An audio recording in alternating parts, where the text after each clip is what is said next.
All right, welcome back to Elm Builders. We are in Season 2, Episode 7. Woo! Doing a deep dive on demo.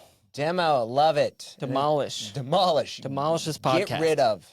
Latin for remove. No mas. No mas, yes. No more. Let's All get it right, out. let's dive into demo. Now, when most people think about demo, they're like, oh, it's easy, you just knock down some walls. But there is so much more that goes into it, especially when we're talking commercial.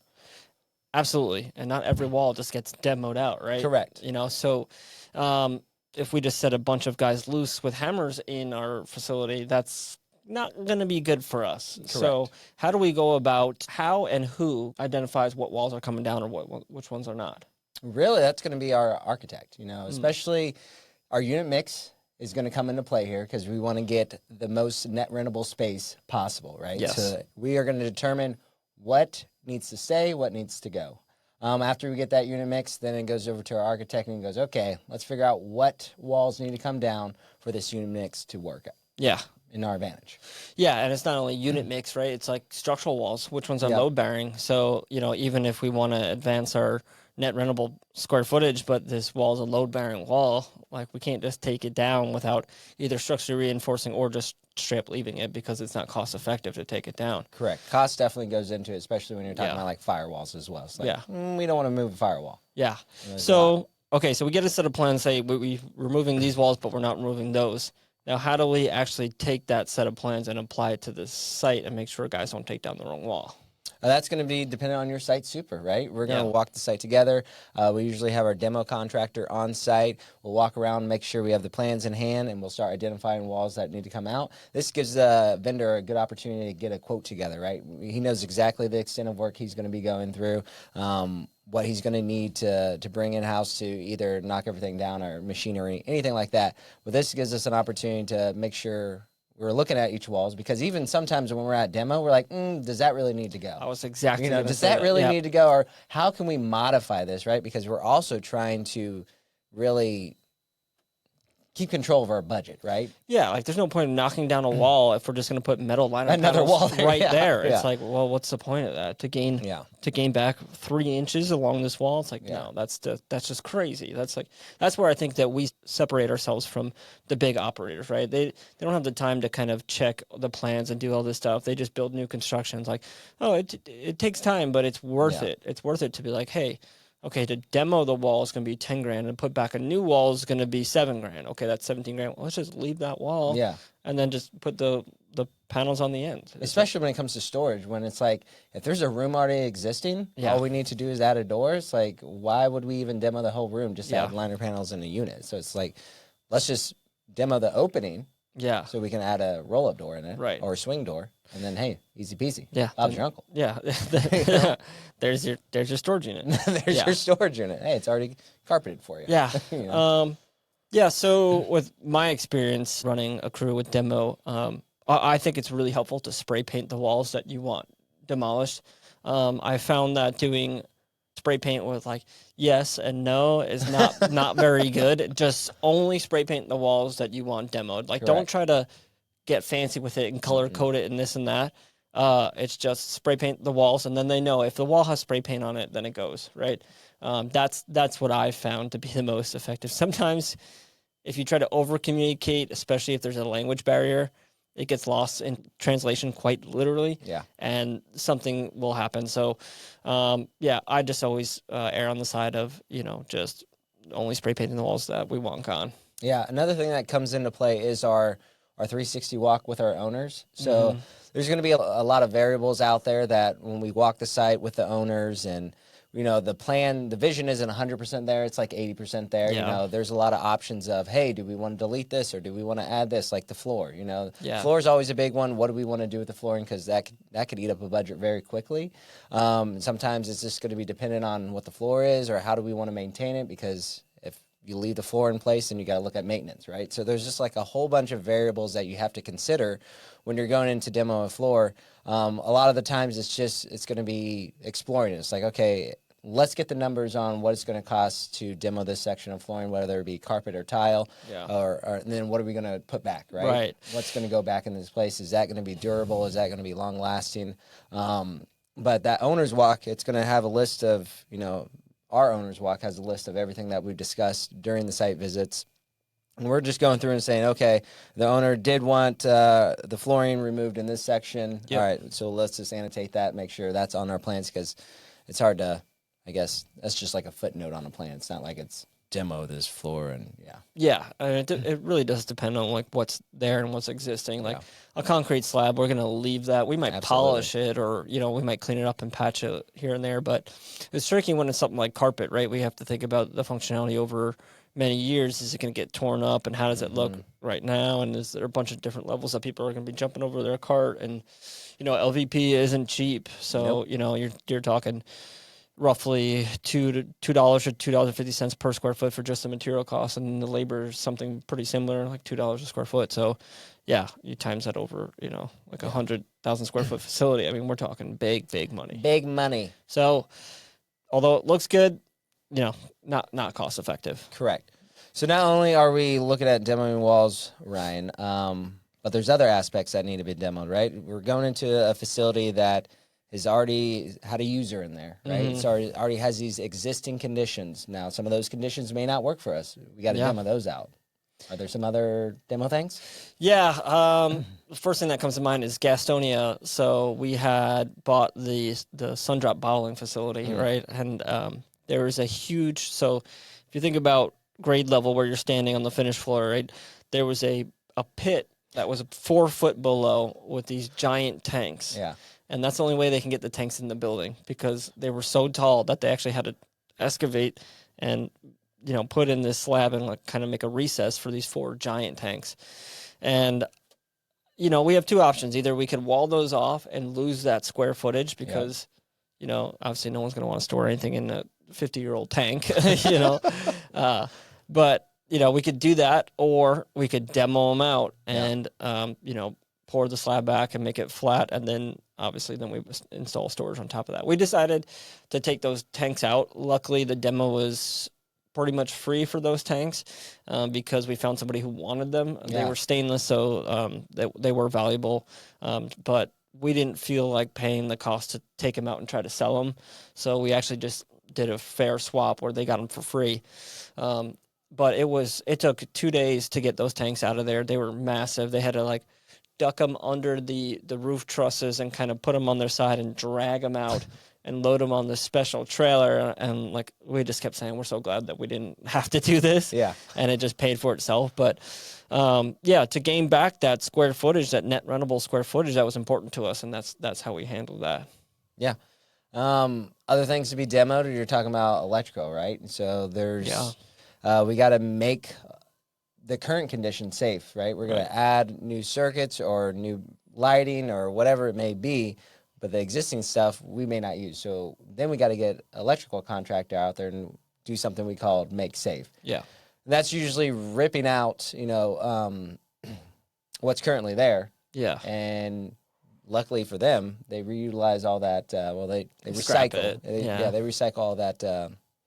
The word I'm looking for, copper. Yes. That's it. Yeah. So they kill all the power, they demo all that stuff out, and then we don't have to worry about our demo guys or anybody after that basically having any hazards or anything like that. Themselves. But they do love that. We usually break out the electrical demo from the regular demo because it is a little bit more of a specialized kind of thing. Correct. And they put the money they're going to save by scrapping the material into their quote, and they kind of helps us in that situation. Other things to demo, talking old RTUs or HVAC units. Of course, we like to keep anything that's working in place, especially if it's working. We look at the years on it and figure hey, is this going to last another 5 years, another 10 years? But if it's not, then we have to demo it and probably add new, depending on what it is. If we're going to go back with an RTU, if we're going to go back with a split system. Those are just other things that are considered during this whole demo process. What else do we need to demo out here just to get, our new stuff in there? Unfortunately for the RTUs, we don't really get much in scrap metal for no, those. We don't. And actually, it's costly because you have to rent a mobile crane for the most part. You can try to haul it off, but usually these are 5-ton units, which are pretty heavy, and you'll damage the roof. So craning them off is the best option, and a mobile crane is pretty expensive. So unfortunately, there's really no cost savings there when you're demoing out those old RTUs. and they don't last very long. Like in comparison to electrical, like your wiring, that's good for a long time, unless it was, knob and tube back in the 20s. Like that's not very safe and that kind of stuff. But RTUs, they last like 15 to 25 years. Usually you're running in that 20-year area. And a lot of the times we buy these buildings, they're R22 refrigerant, which is, a long time ago. Then there's R410A, which they just discontinued, and now we're on to 2 new refrigerants that I don't have those memorized. But yeah, it's tricky with HVAC for sure. Yeah, agreed. All right, so we demoed everything out. Well, before we can even do that, we obviously have to get some. Well, we need a building permit, or we need something, right? Like depends. It depends on where we are. Yeah. Hey, where are we on this thing? Yeah. On this journey. Yeah. So it depends on which county, which jurisdiction. Some of them let you go ahead and demo without a demo permit. We had that situation in Burlington. We started demoing without a demo permit, and some guy stopped by and said, "Hey, you don't have a demo permit." And I was like, "Yeah, no, the city said we can go ahead," and we got it in writing. Yeah. And it turned out to be his wife who said we could go ahead and demo. And that was awkward because she also worked at the city. But we were in the right to demo there. It was just that they were really slow on the permitting. They felt bad. Yeah. So they gave us the go ahead, luckily in writing. So we had that. But some areas, there's no bend to the rules. You definitely need a demo permit, or sometimes you need a full-blown building permit to demo. So the advantage to pulling just a standalone demo permit, usually it's really inexpensive, and also it's a lot faster because we don't have to go through engineered plans and all that kind of stuff. They're just like, oh, you're demoing interior walls, non-load bearing. Sure, here you go. Yeah. Yep. So that's usually pretty quick. Agreed. So now we got our permit, and then our vendor has walked the site, and then we identified what walls we're demoing. Now, how do we come up with a budget for this? Like, who's coming up with these numbers? Yeah, so during our preliminary site walk, we bring our subcontractors out, and we do this subcontractor site walk. And we'll have a demo contractor or two come out and give us a rough estimate, but they can't give us a solidified estimate until we have the plans of what we're actually demoing. Yeah. So in the meantime, we'll have sent them the plans, and they'll give us a price. And then, like we were talking about, we always adjust here and there the demo scope. So we have like the global data form where what we paid for budget on each project, and we divide it by the square footage. So we have a rough number, but we bring our demo subcontractor out for preliminary site walks. We do the official site walk with our subcontractors, and we have a pretty good idea of what the demo is going to cost. Now, we might add or subtract some things as we were just talking about, but we usually have a pretty good idea. And then we have a separate line item for equipment rentals that we think are going to, help us advance, some of the demo, make it faster. Yeah. If there's anything like exterior that we need to use, a mini excavator, all that kind of stuff. So we factor that into our budget pretty early on. Yeah, and that's like another important reason why. After we acquire the building, walking the site, because our demo budget is usually locked in at that point. Yeah. And that's when we go in as a construction team. We're like, okay, what can we cut here? Where can we save some money? Exactly. Because we already have our number. We don't want that number. We want something lower. So that's where we go in and go, okay, that's a room, put a door on it, call it good. Yeah, it's pretty much the first scope of work that we do. So it's like, do you really want to go over budget on your first scope of work? Absolutely not. So it's like, let's start the precedent by saving on, let's start on the demo. It's the first one. So we always try to save there. And it's just a good way to start the tone for the project. Yeah, love it. So what happens if you want to demo a whole house? What happens if you want to demo a whole house? Yeah, so we're talking commercial here, right? Yeah, but sometimes we buy lots and land. That's true. Or we'll buy a building and it'll come with land. So we did this once, actually, before you and I both started with Elm Builders. Okay. They called the local fire department and asked them, hey, do you want to burn our house down as a training exercise? So that was back probably 4.5 years ago. Oh they did that in Greensboro. And there's another property that we own that they were like, hey, we should try to burn this house down. And I was like, what? Yeah, why? And they're like, no, just call the fire. So I called the fire department and I was like, hey, do you want to burn my house down? And they were like, yeah. Of course. So Say actually, less. I've been, for the last 2 weeks, I've been in contact with this guy, Justin. He's a training chief. Yeah. And yeah, they want to burn one of our houses down, which is pretty insane. Really? Absolutely. Yeah. Oh, man, that's awesome. Yeah, there's caveats to it. You know, your structure can't be too close to another structure. That makes sense. That would make sense. Out of the two houses, Yeah. they're like, yeah, we can't burn the other one's too close makes sense. to the neighboring house. But they wanted to do forced entry training and some other interior stuff on that one. But the other one, they're willing to burn that one down. So I want to know what else we can get the fire department to demo. Yeah. Like in some of our facilities, like, hey, do you guys want to kick down some walls? Yeah. Like, what else can we get? I thought this might be a lucrative option here. I thought it was the craziest thing I've ever heard, but Yeah. it's a real thing, and we are likely going to move forward with it. Nice. Yeah, so one thing that you have to do prior, though, is you have to get the building tested for asbestos. Oh, okay. So that is a cost we have to carry if it tests positive. I don't think they're going to burn it. We'll have to cross that bridge when we get there, or we have to demo that out, and then they can burn it. But at that point, it probably won't be cost prohibitive. Yeah. But yeah, so on the topic of asbestos, You know, that's one of my favorite topics. what do we do when our commercial buildings have asbestos? Well, we usually, once again, at our site walks, we have our subs on site. One of them is going to be an asbestos sub just for that, for remediation. So he's going to go out there, and obviously we look at the age of the building, and Ryan, you know these numbers the best. Yes. Post. Yeah, so it's right around 79 is when they learned about how, they confirmed about how bad asbestos is for you if you breathe it in. Yeah. And then they had a crazy rule is basically a shelf life. If you had a bunch of material on your shelf, you could use it till roughly 1981. So you really don't see it on buildings too much after 79, but you just have to be aware. Yeah. 81 is really when you are somewhat in the clear. Yeah, so we usually update the vendor like, hey, this is when the building was built or upgraded or modified or anything like that. They'll come out and look at some, usually around water heater pipe, or either around water pipes or like sprinkler pipes. Yep. Flooring. Flooring. Oh, definitely flooring. Yeah. Yeah. Flooring is a big one, especially I think it's the small tiles. 9x9. 9x9s. And Yeah, 9x9 perfect square tiles. Yeah. That's something you got to look out for. Yeah, so they'll come out and they'll do a test on it, and then if it pops red, oh no, we're gonna have to do some abatement. Yeah. So if we test positive, it's we have to have for North Carolina at least, we have to send it to the state and give them a design and a plan on how to pull it off safely. Once they approve that, then we can shut the full job site down.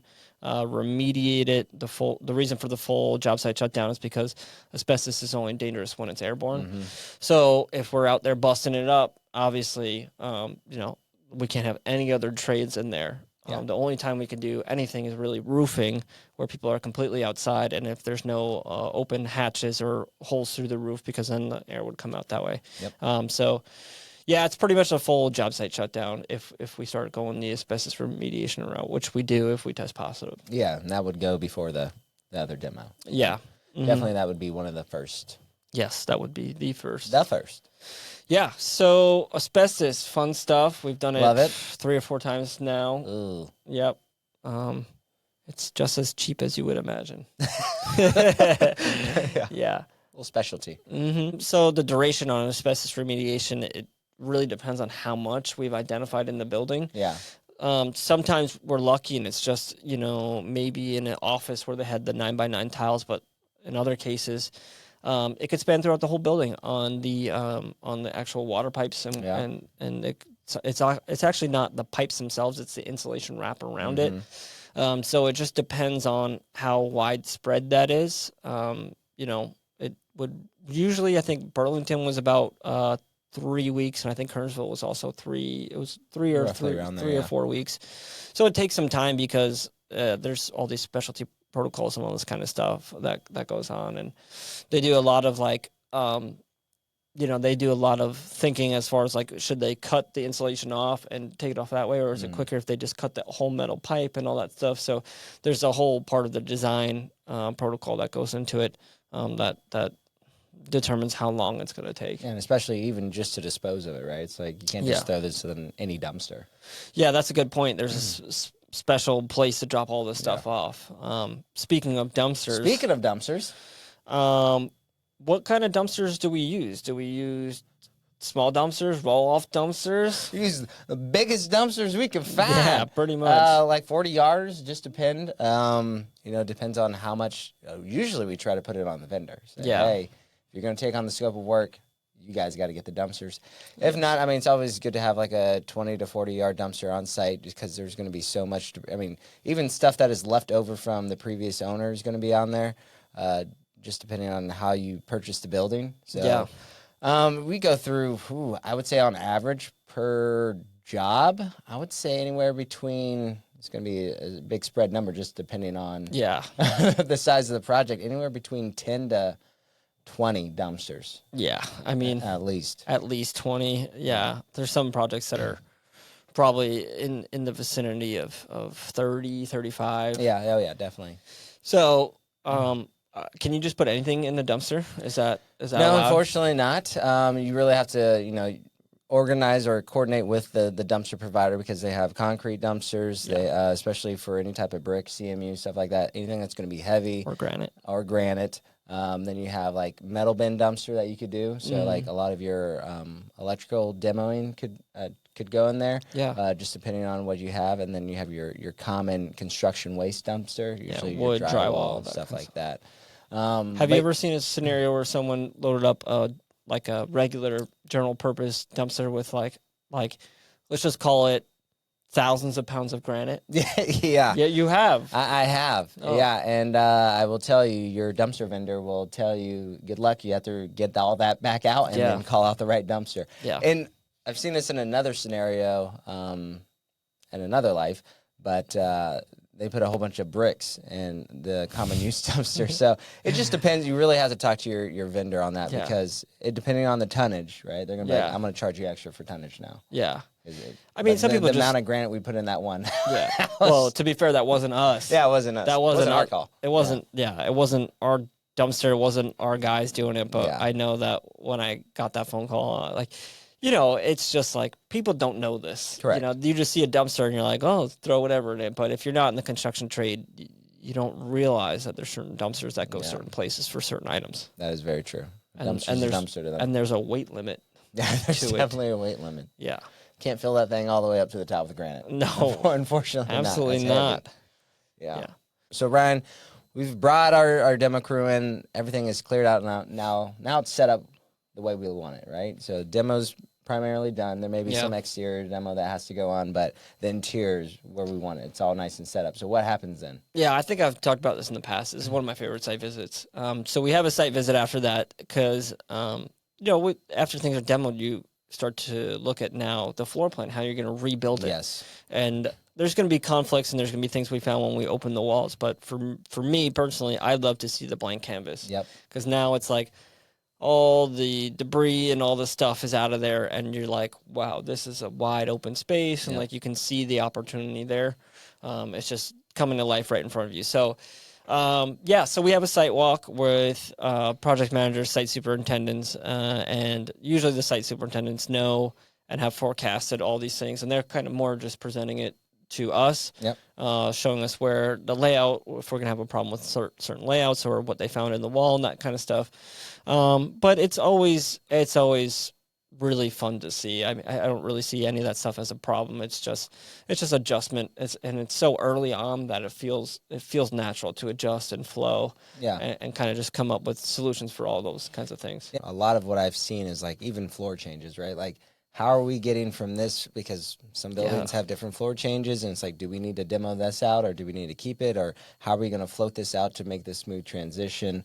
So that one walk at the end where it's a blank canvas gives us a good opportunity to really hone in on small things, especially, as we get ready to present this to the customer, like, hey, this is something that is beneficial to them, and let's go ahead and knock it out just because, it may not have been on the plan, but we know kind of storage, and especially our supers, they know storage. So the way we can make it flow better for our customers, that's a good one. Yeah, for sure. And I love how you said, like, the floor height changes, like, you just look at a building and you're like, oh, that's one building. But in 1920, it could have been 10,000 square foot. And then they could have added in 1930 another 25,000 square foot, and then in 1980 they added another 40,000 square foot. So like there's a lot of like you knock down a wall and then you realize the height difference is almost 3 inches, right? Like there's just a lot of things that you find after demo. Then you can see usually like where there was an addition, or you can really start to tell